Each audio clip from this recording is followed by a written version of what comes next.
నా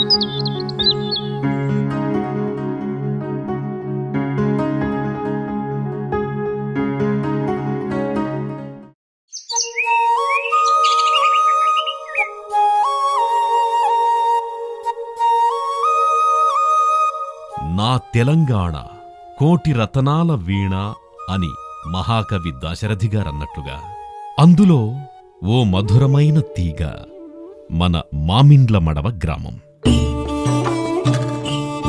ఇది ఉమ్మడి నల్గొండ జిల్లా, ప్రస్తుత సూర్యాపేట జిల్లా కేంద్రానికి 38 కిలోమీటర్ల దూరంలో, నూతనకల్ నుండి విడిపోయి నూతనంగా ఏర్పడిన మద్దిరాల మండల కేంద్రానికి 10 కిలోమీటర్ల దూరంలోను, 365 జాతీయ రహదారికి 6 కిలోమీటర్ల దూరంలో మహబూబాబాద్, సూర్యాపేట జిల్లాల సరిహద్దు గ్రామంగా ఉంది.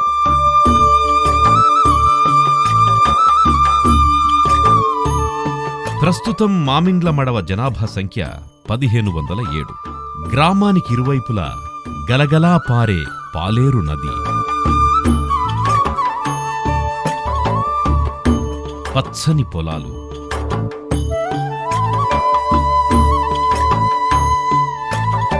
ఎత్తైన వృక్షాల మధ్య అందమైన ఇండ్లు,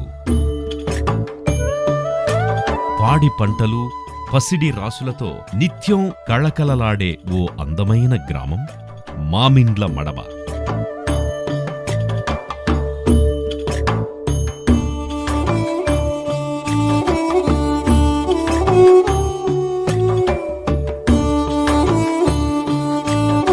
ఈ గ్రామం చుట్టూ ధరావత్, ఆంగోత్, భూకియా, అజ్మీరా, జరపుల కుటుంబాలకు చెందిన గిరిజన ఆవాసాలున్నాయి. ఇవి మామిండ్ల మడవ మెడలో హారంలా ఇమిడి ఉంటాయి.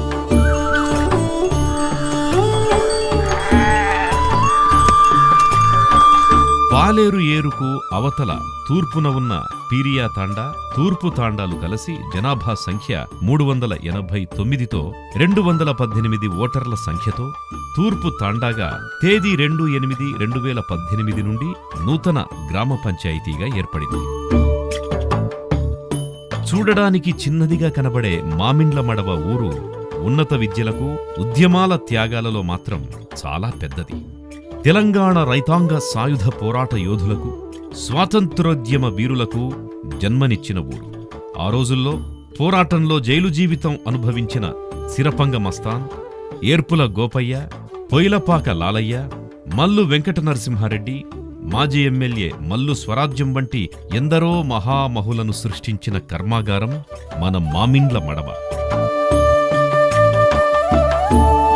అప్పిచ్చువాడు వైద్యుడు, నెప్పుడు నెడతెగక పారు నేరున్ ద్విజుడున్, చొప్పడిన యూర నుండుము, చొప్పడకున్నట్టి యూరు చొరకుము సుమతి.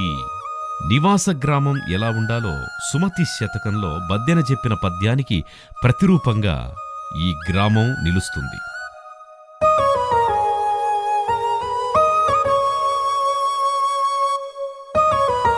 ఆ రోజుల్లో సాగు చేసే మోతబరి రైతులు సామాన్య ప్రజలకు తిండి గింజల కోసం ధాన్యం నాగులకు బదులుగా ఇచ్చే స్థితిలో ఉండేవారు. నాటు వైద్యులుగా పేరు పొందిన మల్లు అప్పరామిరెడ్డి గారు, పశువైద్యుడుగా కొంపల్లి బక్కయ్య గారు గ్రామానికే కాకుండా చుట్టుపక్కల గ్రామాలకు కూడా వైద్య సేవలు అందించేవారు. ఎల్లప్పుడూ పారే పాలేరు నది ఊరుని ఆనుకొని ఉంటుంది.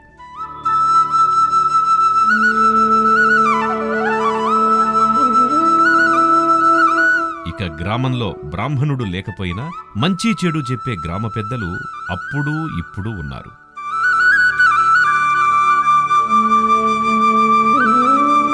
అంతేకాదు, చిన్న చిన్న కుటీర పరిశ్రమలు కూడా కొలువైన ప్రాంతంగా మామిండ్ల మడవ గ్రామ పొలిమేర ప్రదేశంగా ఉండేది అనడానికి పాటిమన్ను త్రవ్వేటప్పుడు లభించిన బొమ్మలు, బొంగరాలు, లిపిచెక్కిన బండల ఆధారాలు ఉన్నాయి. అటువంటి అపురూప ఆనవాళ్లు సేకరించి మామిండ్ల మడవ యొక్క గతాన్ని చెక్కు చెదరని చరితగా నిలిపేందుకు పురావస్తు పరిశోధకులకు కూడా గ్రామస్తులు అందించారు. ఇక ఈ గ్రామంలోని ప్రజలకు ప్రధాన జీవనాధారం వ్యవసాయం. వరి, జొన్నలు, కందులు, వేరుశెనగ మొదలగు పంటల్ని ఇక్కడ పండిస్తారు.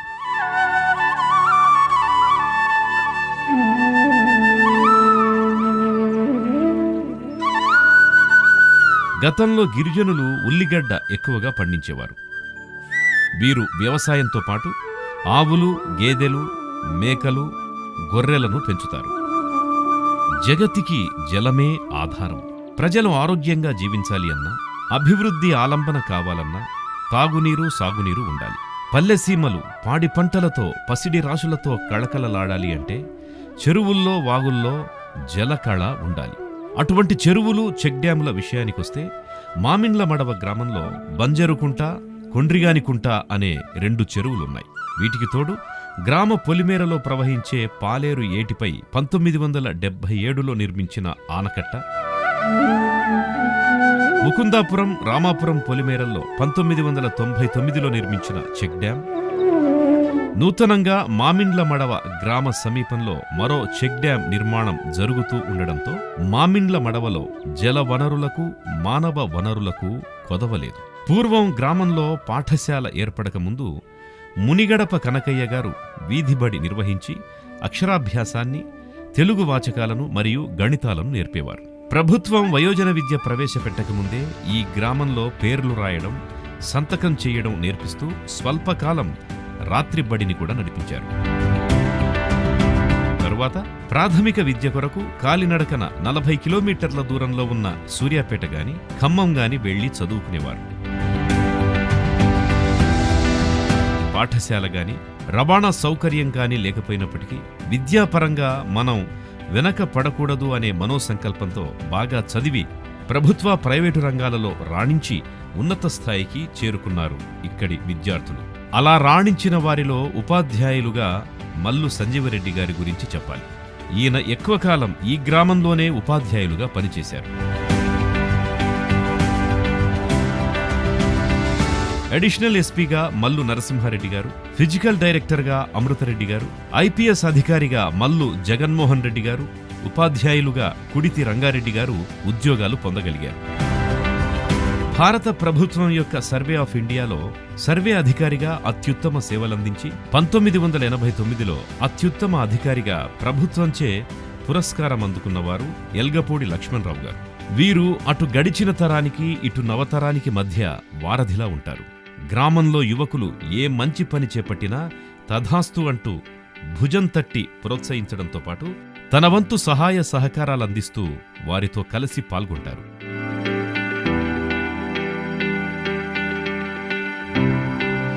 అలాగే ఉపాధ్యాయులకు శిక్షణనిచ్చే సంస్థలో ఆచార్యులుగా పనిచేశారు మల్లు వివేకన్ రెడ్డి గారు. ఇక మల్లు సుధీర్ రెడ్డి గారు భారత వైమానిక దళంలో సైనిక ఉద్యోగిగా పనిచేసి తరువాత ఆర్టీసీలో లా ఆఫీసర్గా కూడా పనిచేశారు. వీరు గ్రామానికి బస్సు సౌకర్యం కల్పించారు. మల్లు గోవర్ధన్ రెడ్డి గారు బస్సు సెంటర్ కోసం స్థలం కొని వారి తండ్రి గారి పేరు మీద బస్సు సెంటర్ నిర్మించారు. వీరు దేశంలోని పలు ప్రాంతాలలో విద్యుత్ ప్లాంటుల నిర్మాణం మరియు నిర్వహణలో అగ్రగామిగా నిలిచిన ప్రముఖ కాంట్రాక్టర్. రసాయన శాస్త్రంలో పీహెచ్డీ పట్టా పొంది మందుల తయారీ పరిశ్రమలో సేవలందిస్తున్నారు ఎల్గపూడి సురేందర్రావు గారు. యూపీఎస్సీ వంటి పోటీ పరీక్షల్లో ఉత్తమ ప్రతిభ కనబరిచిన ఐఆర్ఎస్ అధికారిగా ఎంపికయ్యారు మల్లు చంద్రకాంత్ రెడ్డి గారు. ఇలా ఈ గ్రామానికి సంబంధించి ఇంకా ఎంతోమంది దేశ విదేశాలలో డాక్టర్లుగా, ఇంజనీర్లుగా, న్యాయవాదులుగా, ఉపాధ్యాయులుగా వివిధ రంగాల్లో రాణించారు, రాణిస్తూనే ఉన్నారు. ఎవరు ఏ వృత్తిలో ఉన్నా తమ జన్మస్థానమైన మామిండ్ల మడవ అభివృద్ధికి ఇతోధికంగా కృషి చేశారు. అప్పట్లోని స్వర్గీయ షేక్ జమాల్ సాబ్, షేక్ నబీ సాబ్, వాసంపల్లి అచ్చిరెడ్డి, ధరావత్ సేతురాం, అంగోద్ జయరాం, నూకల వెంకట్రెడ్డి, సిరపంగ మస్తాన్, మల్లు సంజీవరెడ్డి, మల్లు రామకృష్ణారెడ్డి వంటి గ్రామ పెద్దలు గ్రామంలో గెట్టు పంచాయతీల ద్వారా కుటుంబ వివాదాల వంటివి పోలీసులను, కోర్టులను ఆశ్రయించవలసిన అవసరం లేకుండా చక్కగా పరిష్కరించి గ్రామస్తుల మధ్య విభేదాలు పెరగకుండా పరిస్థితుల్ని చక్కదిద్దేవారు. తర్వాతి కాలంలో పాఠశాల నిర్మాణం, పాలేరు నదిపై బ్రిడ్జిల నిర్మాణం కావడంతో రవాణా సౌకర్యం కూడా మెరుగుపడడం జరిగింది.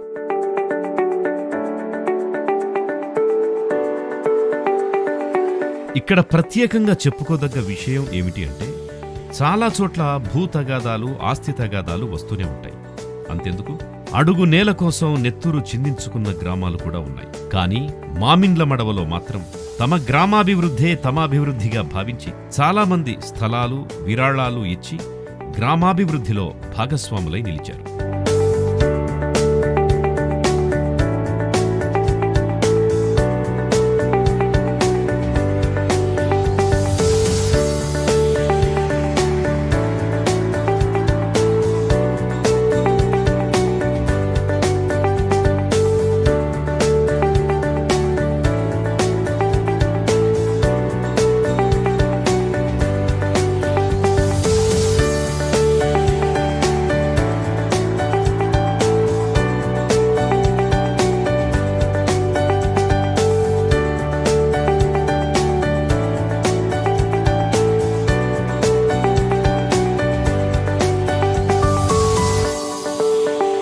గతంలో మామిండ్ల మడవ గ్రామానికి ద్విచక్ర వాహనాలు కూడా వెళ్లడానికి వీలు లేని పరిస్థితుండేది. అయితే గ్రామస్థులంతా తమ వ్యవసాయ పనులు, కూలీ పనులు వదులుకొని మామిండ్ల మడవ నుంచి ముకుందాపురం వరకు 5 కిలోమీటర్ల మేర రోడ్డుకి ఇరువైపులా దారికి అడ్డంగా ఉన్న చెట్ల కొమ్మలను తొలగించి రోడ్డుపై ఉన్న పూటిగుంతలు పూడ్చడానికి వందల సంఖ్యలో పాల్గొని వరుసగా 4 రోజులు శ్రమదానం చేసి రహదారిని బాగు చేసుకున్నారు.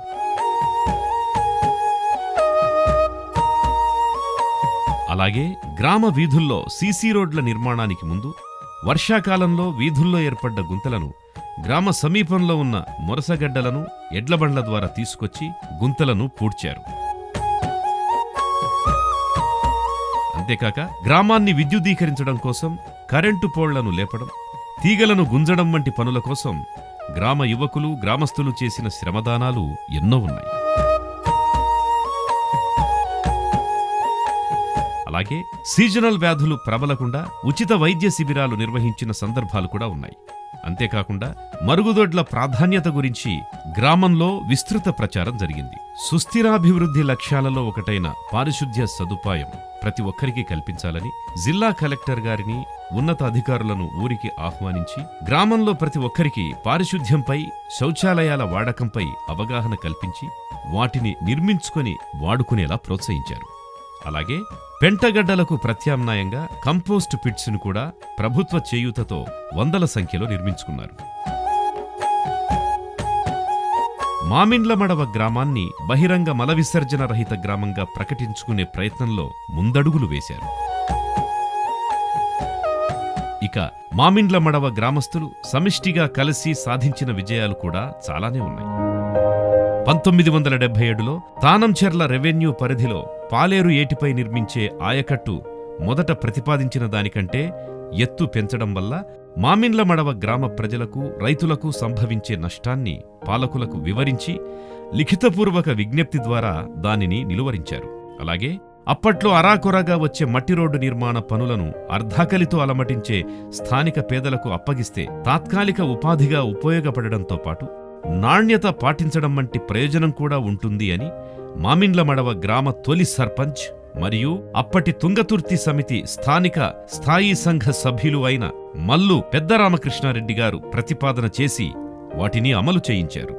ఈ కార్యక్రమం తరువాత దాదాపు 3 దశాబ్దాల అనంతరం దేశంలో పనికి ఆహార పథకం ప్రవేశపెట్టడం గమనార్హం.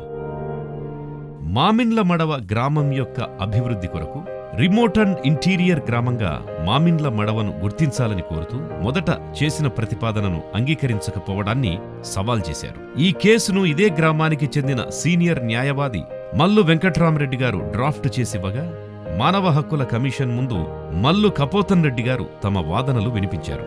వాదనలతో ఏకీభవించిన కమిషన్ అనుకూలంగా తీర్పిచ్చింది. ఈ విషయాన్ని జాతీయ పత్రికలు కూడా వార్తగా ప్రచురించాయి. మామిండ్ల మడవ గ్రామాన్ని ఓ ప్రశాంతమైన గ్రామంగా అభివర్ణించవచ్చు. ఇక్కడ కులమతాల గొడవలుండవు, రాజకీయ కక్షలుండవు. ప్రచార సమయంలో చిన్న చిన్న ఘర్షణలు చోటు చేసుకున్నప్పటికీ అవి ఎన్నికల వరకే పరిమితం. భారతీయ సంస్కృతి అయిన భిన్నత్వంలో ఏకత్వం అన్నట్టు గ్రామంలో అనేక పార్టీలున్నప్పటికీ గ్రామం యొక్క అభివృద్ధి కోసం ప్రతి ఒక్కరూ కృషి చేస్తారు. పార్టీలు కులమతాలతో సంబంధం లేకుండా ఎవరికి ఏ ఆపదొచ్చినా గ్రామమంతా ఒక్కటై ఆదుకుంటారు. ఈ గ్రామం ప్రజాస్వామ్య స్ఫూర్తికి నిదర్శనంగా నిలుస్తుందని చెప్పవచ్చు.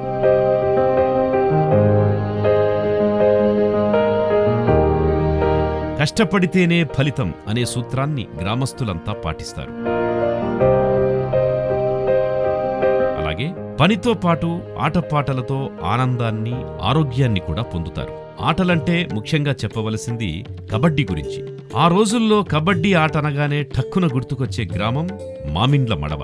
చుట్టుపక్కల ఎక్కడ కబడ్డీ ఆడుతున్నా మామిండ్ల మడవ కబడ్డీ టీం గురించే ప్రస్తావించుకునేవారు. అంటే వారికి ఈ ఆట అంటే ఎంత ఇష్టమో అర్థం చేసుకోవచ్చు. ఈ గ్రామంలోనే జిల్లా స్థాయి కబడ్డీ పోటీలు నిర్వహించిన సందర్భాలున్నాయి.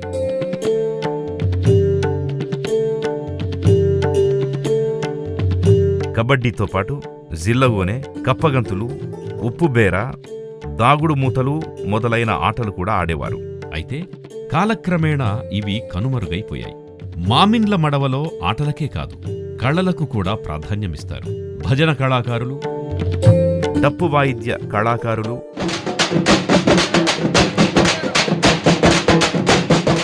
కోలాట కళాకారులకు కొదవే లేదు.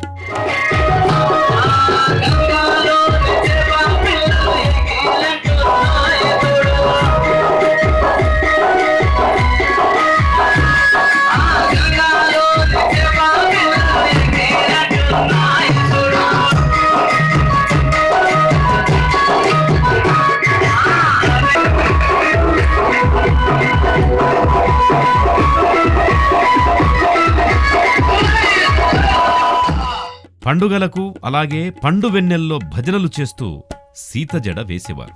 గ్రామంలోనే కాకుండా ఇతర గ్రామాల్లో కూడా ప్రదర్శనలిస్తారు.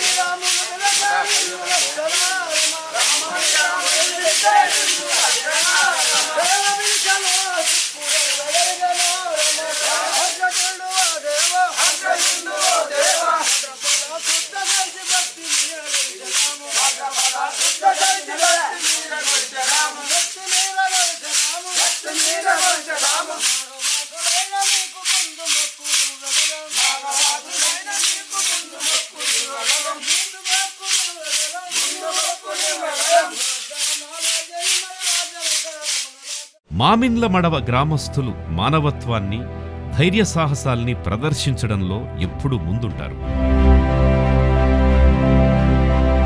అప్పట్లో జరిగిన కొన్ని సంఘటనల్ని చూస్తే, ఒకనాడు గ్రామంలోకి దొంగల ముఠా వచ్చి దొంగతనం చేస్తుంటే అలికిడై ఒకామె దొంగలు దొంగలని పెద్దగా అరవడంతో జనాలు లేచి వారిని చుట్టుముట్టారు.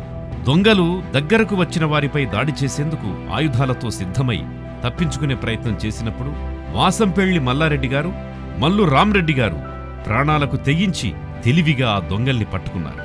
గుమ్మడవెల్లి సత్యమ్మ అనే ఆమెను పొలంలో తేనెటీగలు దాడి చేస్తుంటే గమనించిన మల్లు కపోతన్ రెడ్డి గారు వెంటనే తడిపిన గడ్డికట్టకు నిప్పంటించుకొని పొగ చూపుకుంటూ ఆమె దగ్గరకు వెళ్లి భుజంపై ఆమెను వేసుకుని ఒక చేత్తో ఈగలను చెదరగొడుతూ ఇంటికి తీసుకువచ్చి వైద్యం చేయించి ఆమెను కాపాడారు. అదే కాకుండా గ్రామంలో జబ్బుపడి ఆపదలో ఉన్న వారిని ఆపద్బాంధవుడిగా కపోతన్ రెడ్డి గారు ఇప్పటికీ ఆదుకోవడంతో పాటు గ్రామాభివృద్ధికి కృషి చేస్తున్నారు. 1979 మే వేసవి కాలంలో గ్రామం మధ్యలో ఉన్న గుమ్మడవెల్లి కృష్ణయ్య గారి కొట్టానికి మిట్ట మధ్యాహ్నం మంటలంటుకున్నాయి. అది గమనించిన ఏర్పుల ముత్తయ్య, కొరివి గురవయ్య గారు చెరో బజారుకు ఉరికి కేకలు వేయగా గ్రామస్తులందరూ బిందెలు కుండలతో ఇండ్లలో ఉన్న నీళ్లను ఎత్తుకువచ్చి మండు టెండల్లో ఎగసిపడుతోన్న మంటల్ని ధైర్యంగా జాగ్రత్తలు పాటిస్తూ ఆర్పారు. అప్పుడు ఏమాత్రం తాత్సారం చేసినా ఆ మంటలకు అప్పట్లో ఊర్లో ఉన్న పూరిగుడిసెలన్నీ దగ్ధమై విలువైన ఆస్తులు అగ్నికి ఆహుతయ్యే ప్రమాదాన్ని సమిష్టిగా నివారించారు. ఇలాంటి సంఘటనలు మరెన్నో జరిగినప్పుడల్లా గ్రామస్తులెందరో తమ ధైర్య సాహసాల్ని, మానవత్వాన్ని ప్రదర్శిస్తూనే ఉన్నారు. ఇక పండగల విషయానికొస్తే సంవత్సరాంతం వచ్చే అన్ని పండగలను ఘనంగా జరుపుకుంటారు. వినాయక చవితికి మరియు విజయదశమికి విగ్రహాలు ప్రతిష్ఠించుకొని భక్తి శ్రద్ధలు చాటుకుంటారు. వేస్తూనే అమ్మవారి మీద ప్రకృతి నమః ఓం వికృతి నమః విద్యాయ నమః సర్వభూతహిత ప్రదాయ నమః శ్రద్ధాయ నమః విభూతి నమః ద్రవ్య నమః పరమాత్మికాయ నమః వాచ్య నమః పద్మలయాయ నమః పద్మాయ నమః సుతే నమః ఓం స్వాహాయ నమః ఓం స్వధాయ. డీజే వంటి ప్రోగ్రామ్స్ పెట్టుకుని కుల మత అను తారతమ్యం లేకుండా అందరూ ఉత్సాహంగా జరుపుకుంటారు.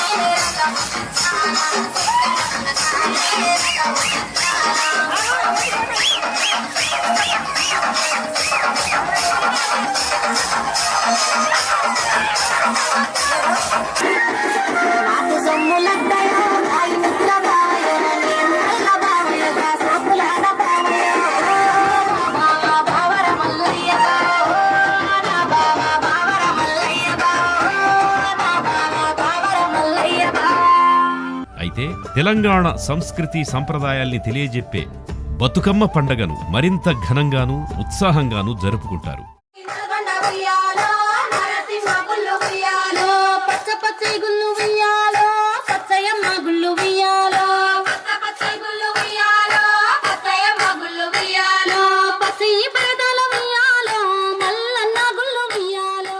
పితృ అమావాస్య నుంచి సద్దుల వరకు అంటే 9 రోజుల పాటు జరుపుకునే ఈ పండగలో ఆఖరి రోజైన సద్దుల బతుకమ్మ రోజు ముఖ్యమైనది. తంగేడు పువ్వు, గునుగు పువ్వు, బంతిపూలు, గోరింట పూలు మొదలగు వాటితో బతుకమ్మను పేర్చి పూజిస్తారు.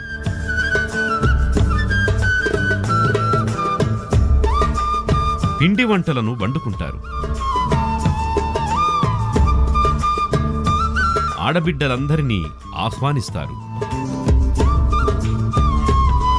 సాయంత్రం డప్పుల వాయిద్యాలతో కోలాట నృత్యం ఆడుకుంటూ గ్రామ శివారు నుంచి బతుకమ్మలను ఆహ్వానించుకుంటూ పురవీధులు తిరుగుతూ గ్రామస్తులంతా ఊరేగింపుగా సెలయేటి దగ్గర ఉన్న మైదానానికి చేరుకుంటారు.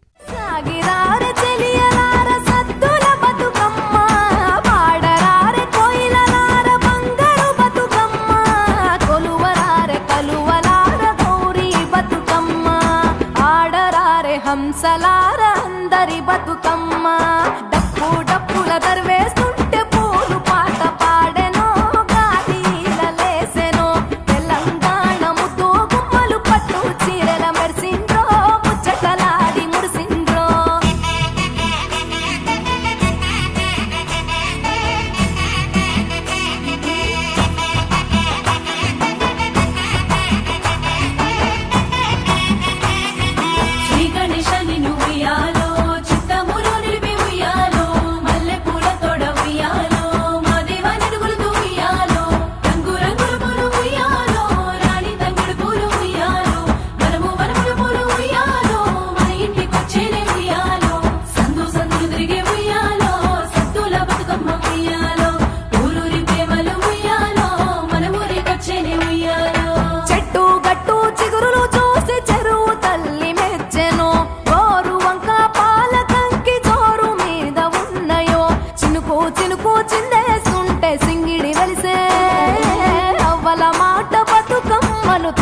బట్టే వరుస వరుసన ఒట్టున చేరి సరసాలాడే సంబురంగా తబాలాలు సందడి చేసే ఇంపు పూలు తెంపుకొచ్చి ఇల్లు వనము చేసినారు. ఇంతి ఇంతి చేయి వేసి ఇంద్రధనసులద్దినారు. పడతి పడతి పూను కోని పర్వతాలు దించినారు. నింగి తొంగి చూసెరో సురులు చూడవచ్చిరో గడియ గడియ గలుమ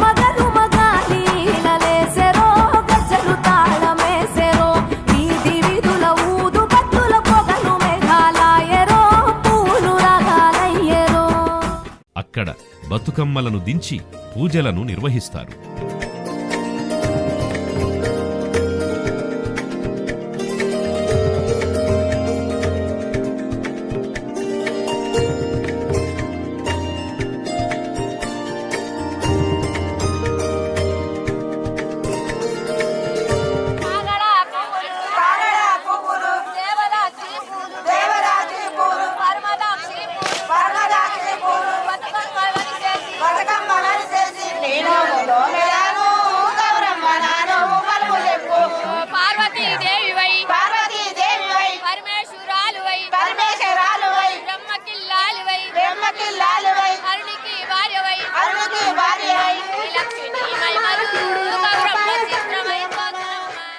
అనంతరం ఆడవారు మగవారు అంతా కలిసి ఉత్సాహంగా పాటలు పాడుతూ నృత్యం చేస్తారు. తనివితీరా ఆడుకున్న తరువాత బతుకమ్మలను తీసుకుని వెళ్లి నీటిలో వదిలి సాగనంపి ఇంటికి వస్తారు.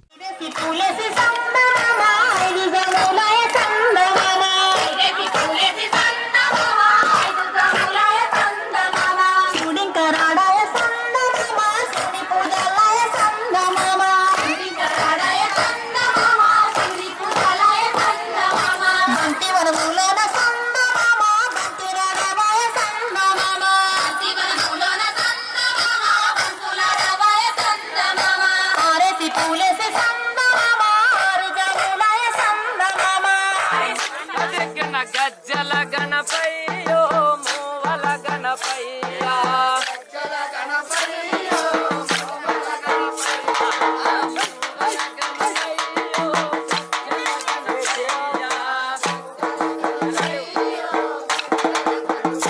బుద్ధి నీవేనయ్యా గజ్జల గణపయ్యా. ఓ నిర్మల లలిత బయలెల్లెనే ఓ నిర్మల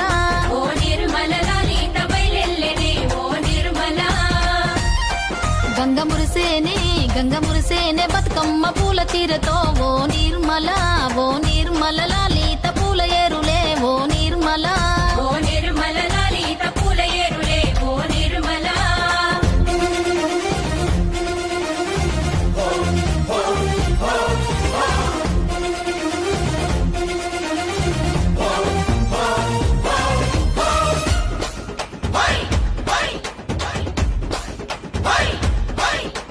వచ్చింది వచ్చింది పండుగ సందడి పచ్చ పచ్చని పల్లెకు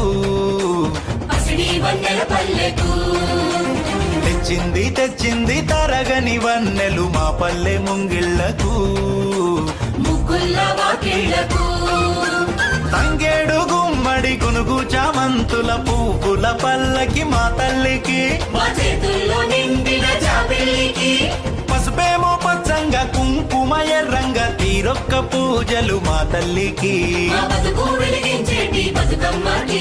వచ్చింది వచ్చింది వచ్చింది వచ్చింది వచ్చింది వచ్చింది పండుగ సందడి పచ్చ పచ్చని పల్లెకు పసిడి వన్నెల పల్లెకు.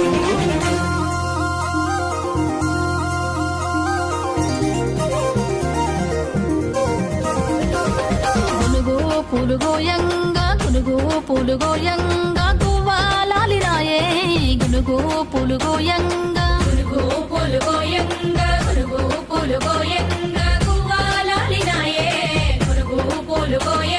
బంతి పూలు పేర్చంగా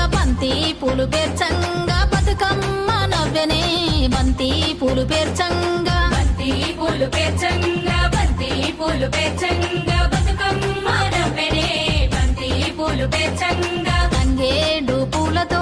తంగేడు పూలతోని తల్లి గంగ చేరనే తంగేడు పూలతోని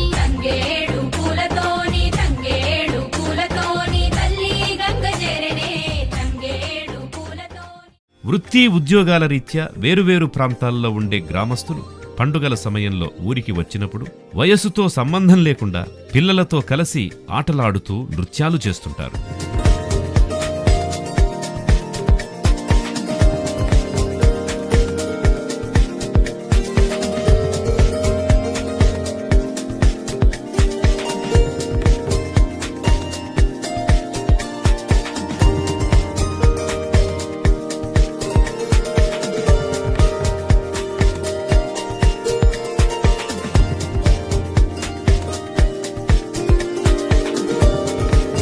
ఇలా మన సంస్కృతి సంప్రదాయాల్ని కాపాడుకుంటూ మానవత్వాన్ని చాటుకుంటూ అన్నదమ్ముల్లా కలిసిమెలసి ఐకమత్యంగా ఉండే గ్రామాలలో మన మామిండ్ల మడవ గ్రామం ముందు వరసలో ఉంటుంది.